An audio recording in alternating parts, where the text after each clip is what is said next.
ano yung na-establish nyo as to the foreigners who helped her escape? Di ba may binanggit kayong tatlo na? Yeah, may binanggit siya, 'di ba? May sinulat siyang pangalan doon, ayaw niyang pabanggit sa mga senador. At iiwan ko na lang yan sa aming chairperson sa kanyang desisyon kung dapat banggitin o hindi. Pero yung personality na yun, hindi naman bago yun. No? Nakita na rin namin yan sa maraming mga dokumento. At meron mga parang inconsistent o malabo. For example, sinabi niya na friends sila, tapos nag-away sila, tapos tinulungan siya mag-escape, tapos papatayin siya. Parang ano love-hate relationship, tapos papatayin ka. At isa pa pala, no, nagkaroon na ng bagong excuse si Guo Huaping na ayaw niya magbigay ng detalye dahil may death threat sa kanya. Pero wala naman nakakaalam nitong death threat. Hindi siya nag-report sa police, hindi siya nag-report sa NBI. Siya lang nakakaalam nitong death threat eh. Kaya mahirap pa iniwalaan siya dahil alam naman natin napakagaling niya magsinungaling. Oo nga, speaking of death threat, no? Sa tingin nyo medyo naliko ba niya yung conversation doon sa naratibo na yon? Kasi natatandaan ko, sabi nyo, kung may death threat ka, dapat una kang pumunta sa police o sa NBI. Tulad nung sa inyo, di ba? Nung nagkaroon ka ng death threat. So yung sa kanya, very unusual. Tama, no? Siya lang nakakaalam. Pero nung ino-observe ko po yung hearing na yon, parang I got the impression na isa yun sa paraan ni Alice Guo para mailihis yung discussion. Mukha bang ganun yung nangyari? Tama ka doon. Christian, yan din yung aking personal na pag-aanalisa. Nagkaroon ng bagong dimension ngayon in death threat na siya lang nakakaalam. Hindi rin alam ng kanyang mga abogado. Personal niya lang nakakaalam at ayaw niyang sabihin detalye. At yun ang ini-invoke niya, kaya ayaw niya magsalita. Of course, mga senador rin ay fair naman, no? Ayaw naman pilitin yung tao kung mapapatay nga siya o hindi. Pero ako personally, hindi ako naniniwala until maging official yun. Yun sa ano, mga normally, for example, kung may death threat, pinapakita mo yung cellphone. Normally, pinapakita mo yung cellphone, nagbibigay ka ng, kung may tumawag sa iyo na number, rini-report mo yung number na yun, at ini-evaluate ngayon ng police o NBI. Pero in your case, walang ganun, walang text, walang screenshot, wala eh. Siya lang nakakaalam talaga. Doon po sa mga posibleng tumulong sa kanya para makapuslit o makatakas, sino yung mga tinitingnan nyo from the Philippines? Yung mga local na tumulong sa kanya. You don't have to name names, pero meron ba kayong mga leads na tinitingnan? Well, may mga information kami, no? Dahil nga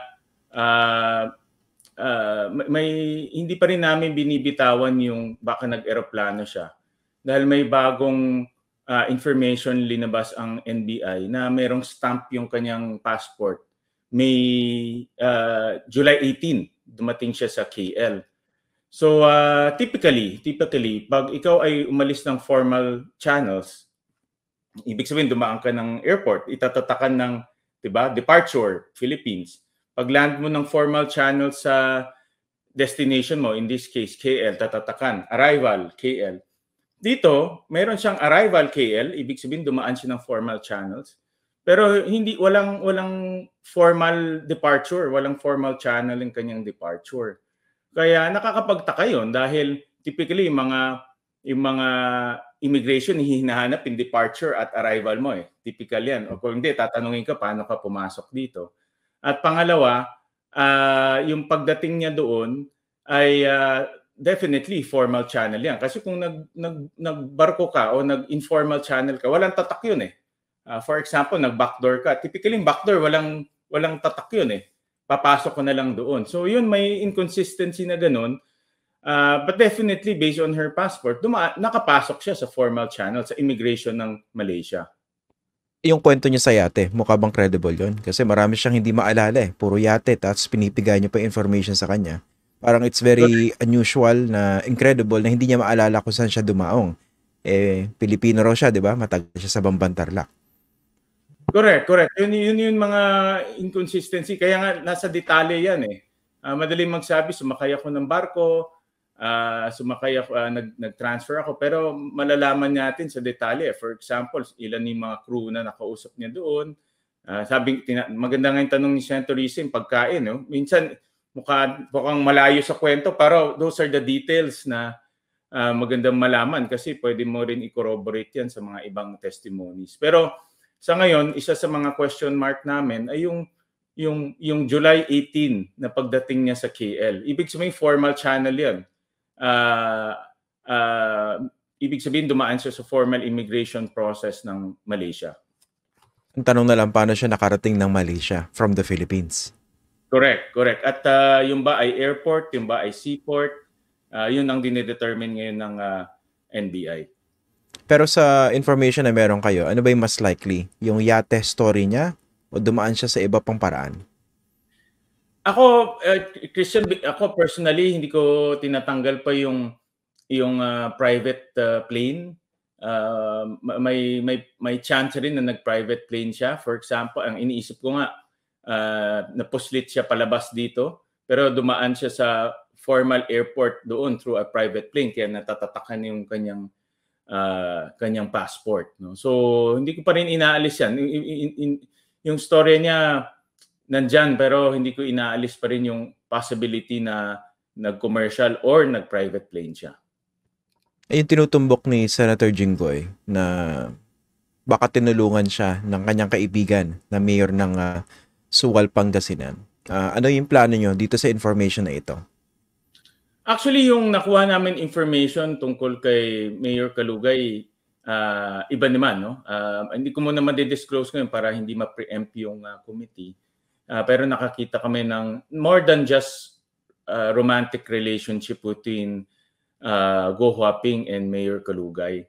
At meron kaming mga ebidensya tungkol doon. So kaya iniimbitan namin siya sa hearing para magbigay liwanag. At hindi ko muna masasabi, no, Christian, dahil ito ay meron kaming ilalabas sa kanya pagdating ng hearing. Apo. Pero kailan yung susunod na hearing niyo po ba? Next Tuesday, September 17. 17. 17. September 17. Oo.